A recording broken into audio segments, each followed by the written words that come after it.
So where do we see the macro going in the future? Well, the good thing is where equity valuations are at the moment, we expect to see returns that beat inflation, so positive real returns. However, when you look at the global growth picture, we do see that there is going to be slower growth than we've seen in the past. And there's a bunch of reasons for this, but really it comes down to the debt that caused the previous crisis. There was an awful lot of extra money borrowed going into the crisis, and that money needs to be repaid. And so, although a massive sticking plaster was put on, and that solved the problem for the short term, in the long term, we're going to have to sort of give that back. The easiest way to think of this is borrowing a few extra rand every month off your credit card. You have extra growth, you have extra spending power, but there comes a time when you need to start paying that back. And that means you have slightly less growth, slightly less spending power, and that's exactly how we see the financial markets. So we see the US continuing to grow, but perhaps not as fast as it has in the past as that debt begins to get paid back. We see Europe being a positive growth economy. We think the measures that the ECB have taken, very sensible. It leads to a solution in the long run, but it is going to be a slow growth region, really until a lot of adjustments happen in society, in the cultures and productivity in those countries.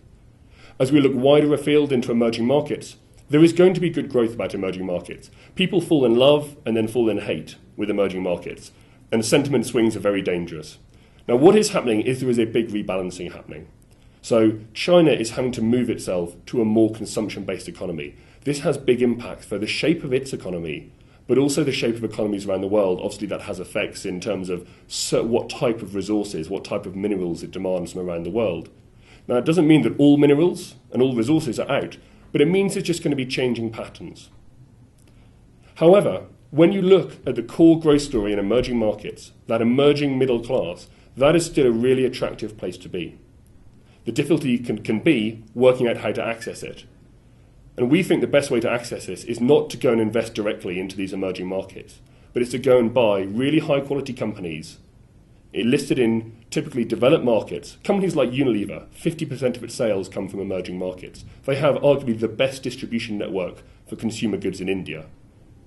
You can go and capture that growth, but you can do it in a really risk-adjusted way, really sensible, with a management team, great brands, and this cash return that we've talked about as a really important function. So broadly speaking, yes, there's going to be growth around the world. It's going to be slower. Now, what that means is that also there's a little bit more volatility in the world. We've just got to accept that if you're driving slightly slower, you're walking slightly closer to that cliff edge where people start to worry that growth may end, you're just a bit more nervous. Things are a bit more shaky. And that's where we feel we are at the moment. And that's, again, why we think that for people to go internationally, if you want to invest there, this is a really sensible way to start. Because BlackRock's Global Equity Income Fund is not investing in risky stuff. It's only investing in the companies where we understand the business model, where they're high quality, and where they're generating enough cash to give you that reliable stream.